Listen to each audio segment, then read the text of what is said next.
Hey YouTube, how's it going? Kevin Cleary here with a knife video for you.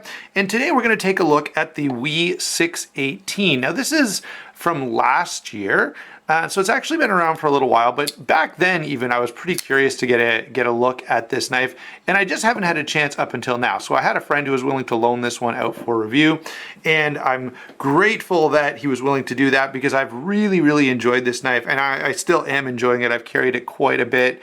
And I've got to say, this is well done. The action is exceptional, very slim, very lightweight, sort of gentleman's carry, Quaken style knife. I feel like when I look at this knife, it should be in, you know, one of those, I don't know, hipster sort of modern minimalist carry videos that you'll see out there from non-knife guys, where they emphasize the watch and the wallet a lot more. But this knife feels like it would fit into that style of carry, just very minimal, very slim, very classy. And so I've got to give some credit to WE for the design on this guy, and that's why I was interested in it. It's a little, you know, this is not a knife that I would definitely buy, but it is a pretty well done blade. So let's go ahead and take a look at this guy, starting with size and weight, and then go ahead through all the other features the way we normally do. I will have some side remarks to make about different choices that they've made here, so stick around for that so we can have a little bit of extra discussion. All right, the overall size on this knife is quite big, bigger than you would expect, especially if you hold it in hand. This is 8 5/8 inches, so it's a fairly large knife. 3 15/16, so over 3 5/8 inches on the blade, and 4 5/8 on the handle. 5/8 seems to be a theme for this video.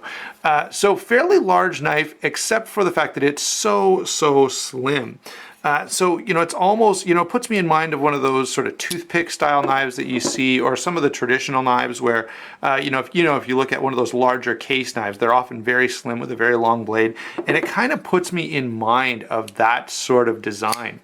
So that's the overall size. What is really impressive about this guy, notice it's a full titanium frame lock.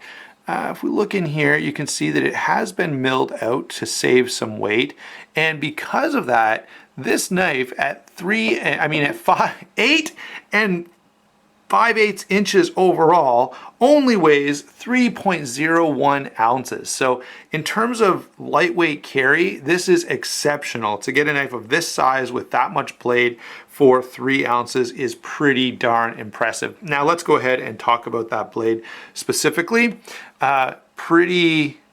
Let's see here, focus. There we go. M390 on the blade, so very nice blade steel. It does have WE's hand rubbed satin finish on this drop point full flat ground blade. There's sort of a bit of a swedge up here, but it's not so bad that it takes away any width from the back of the blade. So if you want to get up and use your thumb on this knife, you still can. There's plenty of thickness up there, which I do appreciate. It does have this interesting secondary bevel that sort of becomes a zero grind out here at the tip, similar to a number of other WE knives. This is a bit of a theme for them.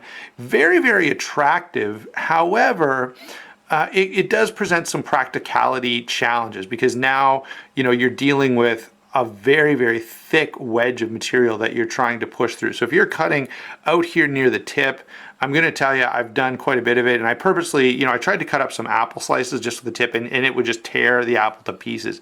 If you get back here where the grind is thin and fairly flat, it works fine for slicing, but everything, you know, past my index finger or so doesn't work super well. One other thing I want to say before we move away from the blade, two more things actually. One, this could create a bit of a challenge for sharpening. Not the end of the world, but for some it's probably going to be a little more challenging, and because you want to keep that really attractive grinder look that it's got. The other thing is, I'm not big on WE's hand rubbed satin. Let me grab a couple of other knives here for you. Here is the 702, which has the same hand-rubbed satin finish, and it's just very toned down and almost looks blasted. And then if you compare the hand-rubbed satin on the Bodega, now you can see, you know, this is gorgeous. It looks absolutely beautiful. It's a little bit shinier, and it just looks a little more well finished. So that's my complaint about WE's hand rubbed satin. It's not It's not terrible, and I can appreciate the slightly toned down finish, but it does put me in mind of a bead blast, which is the opposite of high end. You know, bead blast is what you generally find on cheaper, you know, budget Kershaws and stuff, and so I would want to avoid that. Anyway, that's that. I don't love it, but it's certainly not a big problem for me either. Let's go ahead now and move on to lockup and deployment. Going to be a much more positive discussion along those lines because the action on this guy is very impressive. As you can see, drops shut very, very smoothly. There are ceramic bearings in here, and man, it rides on them beautifully. So the action is exceptionally good on this, guys. It's not a flipper, and that doesn't bother me in the least. The thumb stud is fairly accessible and certainly sharp enough that it gets a hold of you. I will say there's one little issue with this, and that is, you know, the lock bar is not huge, so it's not much of a problem. But if you do get your fingers up here on the lock bar, you can still flip the knife out, but you do increase the detent quite a bit to where it becomes a little uncomfortable. If you keep your fingers back here off the lock bar, then the knife flips open really nicely and doesn't give you any issues at all. So there is, you know, this is one of those knives where you got to keep your fingers off the lock bar. I like how they've done, let's see if I can show you here. I like how they've done the over travel stop. You can see it there extending back back past the frame. And there is the lock bar insert painted black to match the lock bar, which is nicely hidden. The other thing I like about this is the way they've just done the 3 relief cuts here and left a fair bit of material. I've often complained about that, that I like to see a little more material in the lock bar because that is the natural weak point. And so let's make it as strong as we can. And I like that WE has done that. And they also tend to do slightly thicker liner locks as well, which again, I appreciate. So yeah, lockup and deployment on this guy is very, very good. In fact, this is a knife you're gonna want to play with a lot because it's so smooth and so nicely done. And I've, you know, this is the second WE where I can really say that. I've had a few WEs and you've heard me complain about the detent on them before. This one, nope, it's pretty well dialed in just the way you want it, so long as you do pay a little bit of attention and keep your fingers off that lock bar. Okay, let's talk about the handle. PVD coated handle, textured, 3D machined titanium, very grippy, very attractive. There are a few different color options available, but the one that my friend had was the black, and I definitely really like this particular version the best. You may feel differently, and if you do, of course, go ahead and find one of those other colors and go that route. The handle itself is fairly grippy. The G10, the jimping though is not. It's such a short run of jimping that one, I'm not even touching it hardly when I put my finger where, you know, it naturally wants to be. The other thing is it's just not very grippy in the first place. So between those two things, the jimping in here could have been just dropped completely, or if you're going to do it, extend it out a little bit so I've got a little more to work with there. The stop pin is just done by using the frame of the knife, and the frame is really, really cool. It's done with these 2 halves of the titanium, which is really, really cool and makes the knife look almost like an integral, but it's not. Lanyard attachment is nicely done, although take a close look at it. Good luck getting paracord through here. Maybe bank line or something like that would work, but paracord definitely isn't going to work. The lock bar works really nicely. It's springy enough, and I haven't had any issues getting this into any pairs of pants. I suppose, you know, heavy work pants or something, you could have an issue with it, but this is meant to be a gentleman's knife, and WE has often, you know, had issues with that. Got some nice milled out holes in the back here. Overall, I think the construction is really, really well done, very tightly finished. Everything is flush and clean and polished, and just, yeah, I gotta say, the construction is good. The ergonomics are acceptable, but not the most amazing thing in the world. Okay, the grip is good, other than, of course, that jimping I talked about. But the biggest problem, I guess, is when you're using this blade, it's just not hand filling. This is not a blade that you're going to want to get down and do some heavy, hard use type of work with. You're going to get extra fatigue because it's just not enough girth in that handle to really give you something to hold on to. All right, so there you go, guys. That's sort of the main features of the knife and the things I like and dislike. Definitely a lot of likes there compared to dislikes. Let's go ahead and get to some comparisons, beginning with a couple of WE knives. Here is, of course, the 702. Very similar color and even similar size. Now the 702 is considerably heavier and it's thicker, and there's definitely just a lot more material all the way around here, even in the blade. But a very nicely done knife, and certainly comparable, although this is going to cost you a fair bit more. Since we're talking about Chinese-made knives, and I usually bring this guy out when I'm talking about WE knives because it's one of the few knives I have that's really highly embellished, that has a lot of cool stuff going on, and WE definitely does this kind of work. But the Bodega is definitely in a slightly different class, and of course the price is going to reflect that as well. Much bigger knife overall, but this is what I like to see in a hand-rubbed satin finish.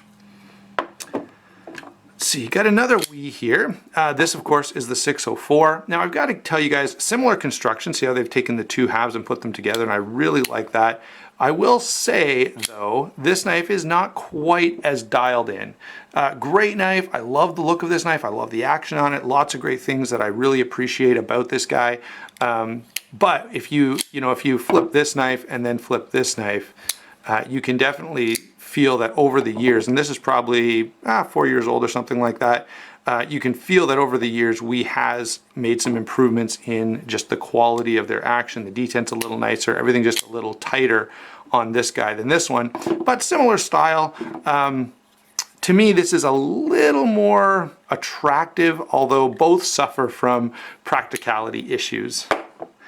Let's see, here's another Riot knife. Again, a little more expensive on this, but very nicely done. And of course, this is a little more, what would you say, utility, but still captures, I think, that gentleman's folder feel. It's very classy, very well done.